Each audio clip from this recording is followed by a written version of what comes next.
અત્યારની આપણી સવાર થઈ છે ગોવામાં. જો તમને ગોવાની ભેંસ દેખાડું તો ગોવા આપણે સ્પેશિયલ નાસ્તો કરવા માટે આવ્યા હતા. ચાલો હવે આપણે છે ને અહીંયા થોડુંક બોટ ને કસિનો ને બધું જોવા આવ્યા. 7-8 વર્ષ પહેલા હું એકવાર આવેલ છે અહીંયા. હેલો ફ્રેન્ડ્સ, ગુડ મોર્નિંગ, જય શ્રી કૃષ્ણ, જય દ્વારકાધીશ. કેમ છો બધા? મજામાં ને? તો સ્વાગત છે તમારું આજના નવા વિડીયોમાં. અને આજે છે શીતળા સાતમ અને આને કણબઈની સાતમ પણ કહેવાય છે. ઘણા લોકો પાડતા હોય, ઘણા લોકો ન પાડતા હોય, પણ આજે તો હું રહી છું સાતમ એટલે મારે જવાનું છે શીતળામાના મંદિરે દર્શન કરવા. અને દર્શન કરવા જવું છે એટલે જો આપણે મસ્ત કુલેર બનાવી લીધી છે ને પૂજાની બધી સામગ્રી ધીમે ધીમે આપણે થાળીમાં તૈયાર કરતા જઈએ છીએ. અને ઘણા લોકો રહેતા હોય આ સાતમ, અને જે જન્માષ્ટમી પહેલા સાતમ આવે ને ખાવા પીવાની સાતમ છે એમ કહેવાય, પણ ઘણા લોકો એ સાતમ પણ પડતા હોય છે. અમે પાડીએ છીએ પણ ત્યારે રહેતા નથી. આ સાતમ હું રહું છું તો અત્યારે શીતળામાના મંદિરે જઈ પૂજાની બધી સામગ્રી રેડી કરીને પૂજા કરી આવી. તો તમે લોકો કઈ સાતમ રહ્યો છો? આ સાતમ રહ્યો છો કે જન્માષ્ટમી પહેલા જે સાતમ આવે એ સાતમ રહ્યો છો? જરા નીચે કોમેન્ટ કરીને કહેજો. તો પૂજાની બધી સામગ્રી છે ને જો આપણે અહીંયા ડીશ રેડી કરી લીધી છે. બધું જે વસ્તુ જોતી હતી બધી વસ્તુ આપણે ભેગી કરી લીધી છે. અને હવે જવાનું છે અમારા ગામના શીતળામાના મંદિરે કુલેર જુવારવા માટે. દિત્યાબેન અત્યારે છે ને રીસાણા છે એટલે મનાવીને પછી હું ને દિત્યાબેનને જઈએ અને મંદિરે દર્શન કરી આવી. પાછો એને સ્કૂલનો પણ ટાઈમ થઈ જશે એટલે ફટાફટ જાય ને ફટાફટ આવી જાય. ચાલો તો જો અમારા ગામના શીતળામાના મંદિરે પહોંચી ગયા છે. આ છે શીતળામાનું મંદિર. આપણે ઘણીવાર વિડીયોમાં આની પહેલા બતાવી જ દીધું છે, ઘણા લોકોએ જોયેલું જ છે. તો આપણે મસ્ત જો શીતળામાની પૂજા વિધિ કરી લીધી છે અને હવે શીતળામાના દર્શન કરી અને પછી આપણે શ્રીફળ વધારી અને પછી ઘરે જઈએ. ચાલો તો શીતળામાના દર્શન કરીએ અને આપણે ઘરે આવી ગયા છીએ. અને ઘરે આવીએ તો મમ્મી પપ્પા ગયા છે બહાર મારા ફૈજીના ઘરે. મારે અત્યારે કરવાની છે શીતળા સાતમની વાર્તા. પણ વાર્તા વાંચું પણ સાંભળવાળું તો કોક હોવું જોઈએ ને. તો દિત્યાબેનને હજી સ્કૂલે જવાની વાર છે કા દિત્યાબેન? હા, હજી થોડીક વાર છે ને ત્યાં મેં દિત્યાને કીધું કે હું વાર્તા વાંચું અને તું વાર્તા સાંભળ, એટલે પછી મારે ટેન્શન નહીં, એમ એક વાર્તાનું કામ આપણે થઈ જાય એમ. તો અત્યારે હું વાર્તા વાંચીશ અને અમારે દિત્યાબેન વાર્તા સાંભળશે. એટલે અમે હાથમાં ચોખાઈ લઈ લીધા છે તો ફટાફટ દિત્યાને સ્કૂલનો ટાઈમ થાય ને એ પહેલા અમે શીતળા સાતમની વાર્તા કરી લઈએ. પવિત્ર શ્રાવણ માસની અંધારી સાતમના દિવસે સૌભાગ્યવતી સ્ત્રીઓ આ વ્રત કરે છે. સ્ત્રીઓ સૂર્યોદય પહેલા સ્નાનાદિથી પરવારવું, ઠંડા પાણીથી સ્નાન કરવું અને આખો દિવસ ઠંડુ ખાવું. ચાલો તો મસ્ત આપણે શીતળામાની વાર્તા વાંચી લીધી અને અમારા દિત્યાબેને વાર્તા સાંભળી લીધી કા દિત્યા? હા. અને હવે થઈ ગયો છે બધાને સ્કૂલનો ટાઈમ એટલે અત્યારે હું જાઉં છું આ છોકરાઓને સ્કૂલે મૂકવા માટે. યુગ આવે છે એની રાહ જોઉં છું. યુગનું ઘર જો અહીં બાજુમાં જ છે. અહીંયા અમારું ઘર છે, અહીંયા યુગનું ઘર છે. ઘણા લોકો કોમેન્ટ કરતા હોય કે યુગ ક્યાં રહે છે ને કોણ છે? અમારો પડોશી જ છે. જો અમારા બેયના ઘર બાજુમાં જ છે. હવે યુગભાઈ આવે એટલે પછી જઈએ સીધા આપણે સ્કૂલે. અત્યારે સ્કૂલે મૂકીને આવીને ત્યાં જો અહીંયા જોરદાર વરસાદ ચાલુ થઈ ગયો છે. અત્યારે એટલો અંધાર નથી તોય એટલો જોરદાર વરસાદ આવે છે. મોટા મોટા છાંટા ખરે છે. જો હવે આમનો વરસાદ સતત ચાલુ રહે તો મજા આવી જાય. હવે ખબર નહીં કેટલો ટાઈમ વરસે. જો મસ્ત વરસાદ આવે છે અને સાથે સાથે પવન પણ એટલો જ છે જોરદાર. જો વખાણ કર્યા હતા, વરસાદે ધીમો પડી ગયો. દરેક વાર તો માંડ વરસાદ આવે, 5 મિનિટનો જ રેડો હોય. 5 મિનિટ એટલો વરસાદ વરસી લે ને કેમ થાય કાગડી નદીમાં પાણી આવી જાય. પાછું જો રહી ગયો વરસાદ. દિત્યાબેનને થઈ ગયો છે બ્રેકનો ટાઈમ એટલે દિત્યાબેનને હું સ્કૂલેથી તેડી આવી છું ને એની જ રાહ જોતી હતી કે દિત્યા આવે ને પછી મમ્મી દીકરી બંને સાથે એકટાણું કરી લઈએ. તો દિત્યાબેનને જમવાનું છે ને મારે જમવાનું છે. તો અહીંયા જો મસ્ત ડીશ રેડી કરી લીધી છે. કાલે થેપલા બનાવ્યા હતા ને થેપલા અને દહીં ને એવું ખાવાનું છે કા દિત્યા? હા. દિત્યાને મારી સાથે એકટાણું કરવું છે. એકટાણું કરવું છે ને? થેપલા ખાવા કે રોટલાય બનાવ્યા છે? શાક રોટલાઓ થેપલું ખાવું છે. તો ચાલો દિત્યાની ડીશ ખાલી છે. મેં છે ને ડીશ સજાવી છે કેમ કે મારે બ્લોગ લેવો હતો ને એટલે. દિત્યાબેન હવે તમારી ડીશ સજાવી દો. ઓકે? હા સજાવી લે. તો ચાલો મમ્મી દીકરી છે ને બંને અમે એકટાણું કરી લઈએ. અને બહાર વરસાદ આવતો હતો ને તડકો નીકળો પાછો. જો ઘડીક વરસાદ આવે ઘડીક તડકો આવે એવું વાતાવરણ છે કા દિત્યા? હા કેવો ઘડીક વાર તો વરસાદ આવ્યો હતો.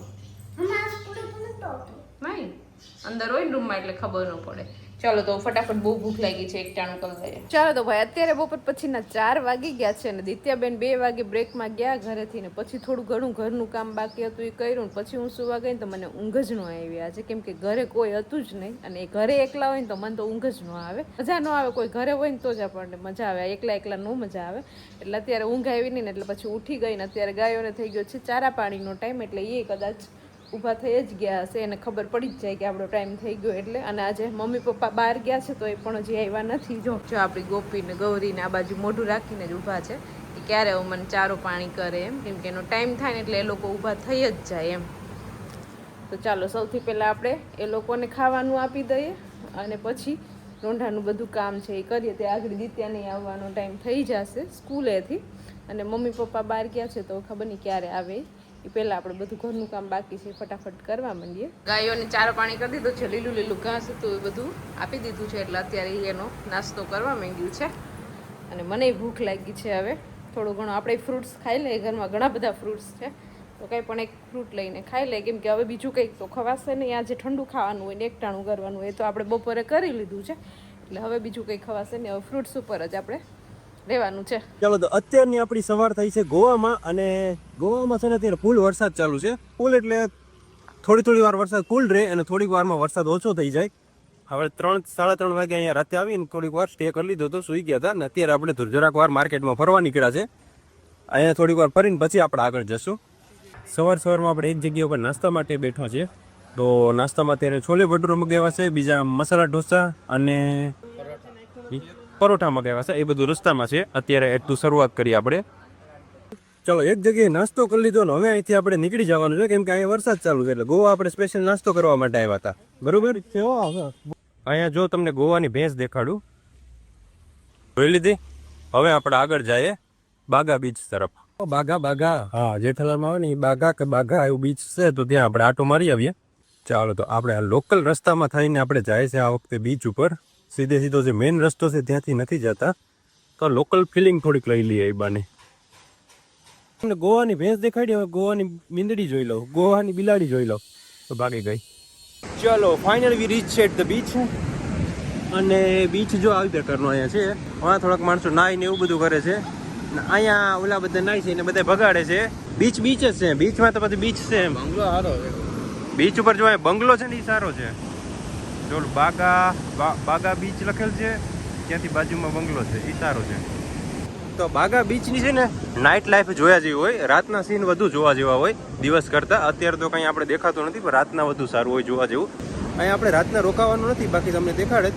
પણ જોઈએ હવે અત્યારનું જે છે એ જોઈને ભાગી જાય. અત્યારે તો બીચ ઉપર અહીં છે ને ઘણા માણસો નાહી છે, પણ આપણે તો ઘેરે નાવાના, બાથરૂમમાં નાવાના વાંધા હોય તો અહીંયા આપણે નહીં નાહીએ. હવે અહીંથી આપણે આગળ નીકળી જઈએ. ચલો એક દુકાન આપણે જોઈ લઈએ. અહીંયા આ પ્રકારની બધી વસ્તુ છે, પણ આપણે કંઈ લેવાનું નથી, આ કંઈ કામનું નથી મારા. અહીંયા બધા બ્રેસલેટ છે, આ બધા અહીં મેગ્નેટ વાળા જીવડા છે, જીવડા. આ બધા દરિયાના જીવડા છે. બીજી એક દુકાન છે ને આપણે કાજુ ને એવું બધું છે, સ્વીટ્સ ને કાજુ ને એ બધું જોઈ લઈએ. લેના તો નહીં અમે. ચોકલેટ છે ને નારિયેળનો હલવો ને એવું બધું છે, પણ આ બધું આપણે મળી જાય છે. જો અહીંયા ચોકલેટ સારી છે, ઘણી બધી છે, પણ આપણે આગળ કેરેલાથી ચોકલેટ લઈ લીધી છે, એટલે હવે વધુ આપણે લેશું નહીં, બાકી પછી બીમાર પડાય. થોડીક વાર તો અહીંયા ફૂલ વરસાદ હતો ને અત્યારે જો એકદમ તડકો થઈ ગયો. હવે આપણે અહીંયા ક્યાંક બીજી જગ્યાએ આટો માર લઈએ નજીકમાં જે હોય, બાકી પછી અહીંયાથી નીકળી જાય એમ. જો અહીંયા જે પણ કાજુની દુકાન છે ને ત્યાં ગુજરાતીમાં લખેલ હશે, અને ત્યાં વેચવાવાળા હિન્દી બોલતા હશે, એને ગુજરાતી નહીં આવડતું હોય. એટલે કે અને આ મને લાગે છે એ ટ્રીક છે કે ગુજરાતી અહીંથી વધુ કાજુ ને એવી ખરીદી કરે છે, એટલા માટે. ચલો બીજો અહીંયા કાજુ ડેપો આવી ગયો છે, ત્યાં જોઈ લઈએ આપણે, કેમ કે આપણે જે ભાવમાં મળે છે ને એ જ ભાવમાં મળે છે અહીંયામાં. ચાલો હવે આપણે છે ને અહીંયા થોડુંક બોટ ને કસીનો ને બધું જોવા આવ્યા છે. રાતના આનો સીન વધુ જોવા જેવું હોય સારું. આપણે ખોટી ટેવ છે ને નવી ટેવ પાડવી નથી, એટલે ખાલી અત્યારે જોઈ લઈએ આપણે. એટલે અત્યારે આપણે ખાલી બોટ જોઈ લઈએ એવું છે, બાકી મજા આવે એવું છે, જોવાની સારી વસ્તુ. ચલો હવે છે ને આપણે એક ચર્ચ આવ્યા છે, એનું નામ જો બસિલિકા of bomb Jesus old Goa એ છે. યુનેસ્કો વર્લ્ડ હેરિટેજનો આને ખિતાબ મળેલ છે, એટલે આપણે જોવા આવ્યા છે કે કેવો છે આ ચર્ચ. એ ચર્ચ આપણે જોઈ આવીએ.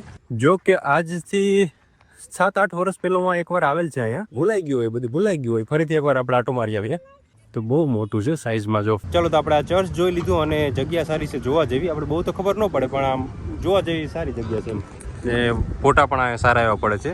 અંદર ફોટા વિડીયોનો અલાઉડ નથી, પણ બહાર આપણે ફોટો ને એવું બધું પાડી શકીએ, તો ત્યાં આપણે થોડાક ફોટા પાડી લીધા. ચાલો તો આપણે ગોવાથી નીકળી ગયા છે અને મહારાષ્ટ્રની બોર્ડર આપણે પાર કરી લીધી છે. ને હવે છે ને અહીંયા એક શાક માર્કેટ છે બહુ મોટું. અહીંયા મોટું શાક માર્કેટ છે, તો અહીંયાથી શાકભાજી થોડીક લેવાની છે. ગયા છે માણસો લેવા માટે. અહીંયા આપણે જોઈએ એ બધી શાકભાજી મળી જશે. દહીં નું લીધું યાર દીપક નથી કે ₹70 માલ છે કોની સાઈડમાં મળી જતો. ચાલો તો ભાઈ દહીં નો મળ્યું અને આ શાકભાજી વિશે અમને માહિતી આપો જરાક. ચાલો શું થયું? હા ₹10 બકાલો એટલો. હા આ 10 રૂપિયાનું બધું બકાલું. હા હા. આ ₹40 કિલો.